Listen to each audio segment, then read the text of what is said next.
11.6, surface area and volume of spheres. Before we can get into the actual formula and work for this section, we have to talk about the parts of a sphere. So a sphere is formally defined as the set of all points in space. That's why it's a three-dimensional object. The in space part kind of gives it away. That are equidistant from a point called the center. The radius of a sphere, similar to the radius of a circle. Segment that has one endpoint at the center and the other endpoint is on the sphere. So a couple of examples of that for you. You could really draw any radius in this sphere that you wanted. Just keep in mind, just like a circle, a sphere's radii are always the same no matter where they're drawn in that sphere. A diameter is a segment that passes through the center with both endpoints on the sphere. Again, just like a circle. So there's a couple of examples of diameters for you in blue. If you were to take any cross-section of a sphere, you slice that any direction at any point on that sphere, you will always have a circle for that cross-section. Now, there is a specific cross-section that we talk about. The great circle is the cross-section of a sphere in which the center of the cross-sectional circle is also the center of the sphere. So basically what that means is the great circle is what you get when you take the cross-section of a sphere through the center point. So you're splitting it exactly into two equal parts. Those two equal parts are hemispheres. Think about the globe. The globe is divided into the northern and the southern hemispheres, the east and the west hemispheres. Same idea with this, same terminology. The distance around that great circle, so the distance around the largest cross-section of a sphere is what we refer to as the circumference of the sphere. So typically circumference has always been just for two-dimensional circles. The only way we talk about circumference of a sphere is when we talk about the distance around that great circle. So I know we're going to skip here, but follow along with me. Surface area of a sphere, we are going to use the formula of 4 pi r squared. Now this is just an approximation. There is no perfect way of finding surface area of a sphere until you hit much higher level math. So we'll just be able to use this for our purposes. So number 9, we have to find the surface area of the sphere. Notice I've given you now that the diameter is 8 meters. We need to give answer in terms of pi and an answer rounded to the nearest thousand. So as always before, we start with our formula. Surface area equals 4 pi r squared. Plugging in our value of our radius, which would be 4. Okay, very common for people to forget that the radius is half of the diameter and they just use the diameter by mistake. So make sure you watch out for that. Now to give the answer in terms of pi, I would take the 4 and multiply it by the 4 squared. Keep the pi symbol. So 64 pi square meters would be my surface area in terms of pi. The approximate answer, if I just type 64 pi into my calculator, I get approximately 201.062 square meters.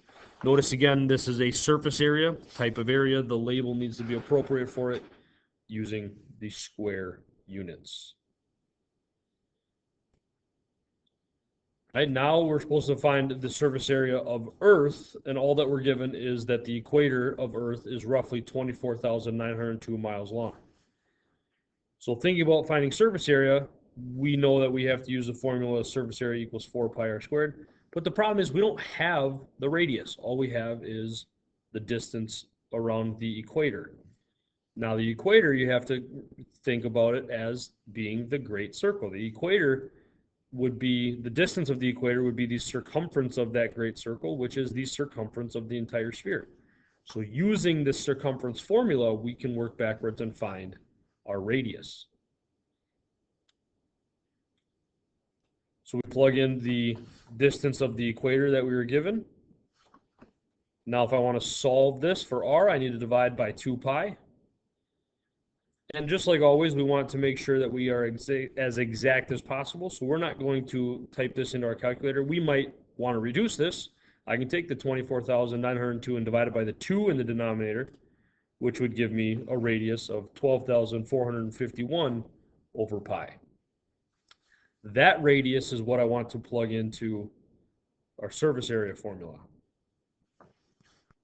Now this takes a bit of work with the calculator. Big thing is make sure that when you divide the 12,451 by pi, you put that in parentheses and put the squared on the outside of the parentheses.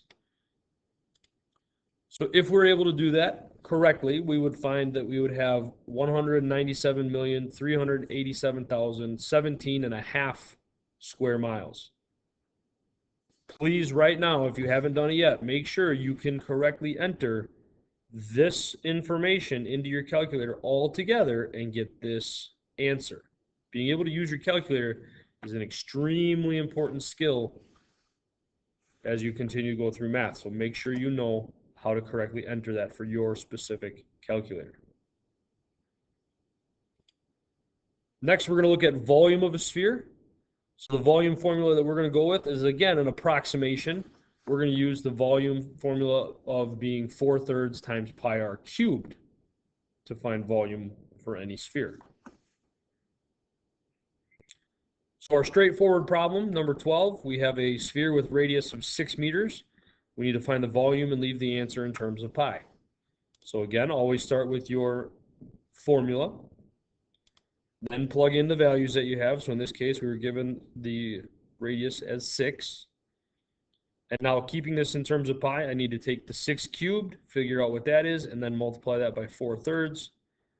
And this would be 288 pi cubic meters. Because it's a volume, I need to make sure I have a cubic label. I need to be using cubic units. Now that you've seen some examples of both using these surface area and volume formulas, I'd like you to do 13 on your own.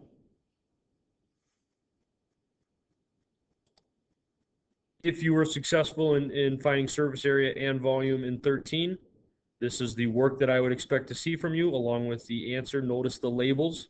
Got to pay extra attention to this because you're doing two different things. One is an area, so I need to make sure I have a square unit on that. And then the volume needs to have a cubic unit.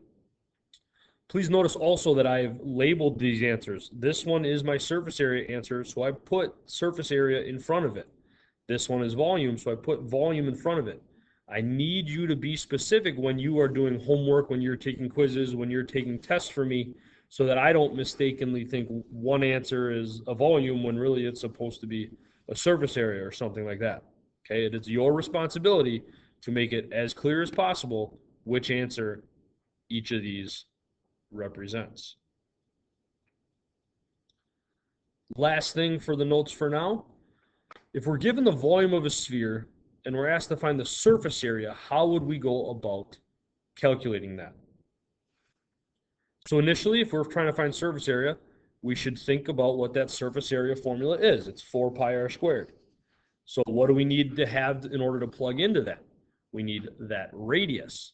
Well, we don't have the radius right now, so we can use the volume that we're given and the volume formula of 4/3 pi r cubed to work backwards and actually solve for that radius. So if I plug the 5,000 in for the volume, the first step is to get rid of this 4/3 that's being multiplied. So keep in mind, to get rid of a fraction that's being multiplied, you need to multiply by the reciprocal on both sides. So 5,000 times 3/4 is how I get the 3,750. 4/3 times 3/4 would just reduce each other down to 1, so I would just be left with pi r cubed. The next step to solve for r would be dividing by pi. So the pi's would reduce each other out on the right-hand side of the equation here. And then 3,750 divided by pi, I'm going to keep, again, as just that fraction because I don't want to have to round a decimal yet. Now, finally, to solve for r when all I have is r cubed, we need to take what's called the cubed root. You may have heard that before. It's similar to a square root, except a square root only undoes something that's squared. A cube root is the inverse operation of something that is being cubed. Now, to use the calculator to do this, and again, you might know this already, you might not, so we'll just review it. Most of your calculators you will have, especially if you don't have a graphing calculator, so this is a scientific calculator I'm talking about right now, you need to type in the number 3, hit your second button, and then hit your caret key.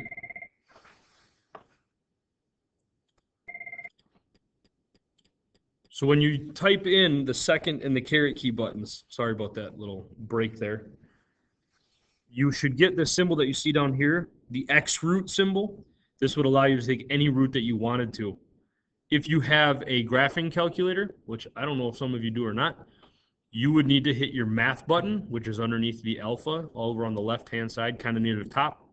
And then one of the options that you'll see is a cube root, or you could possibly, or you'll probably also see an X root as well. So you could do it a couple different ways. If you need help with your calculator ever, just make sure you let me know. I'll help you figure it out. So anyways, back to our problem.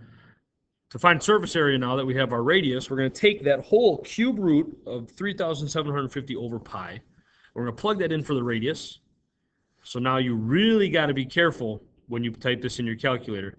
I'd like you to try to type this in your calculator how you think it should go in, and then tell me the answer that you got off of your calculator. Round to the nearest thousandth if necessary.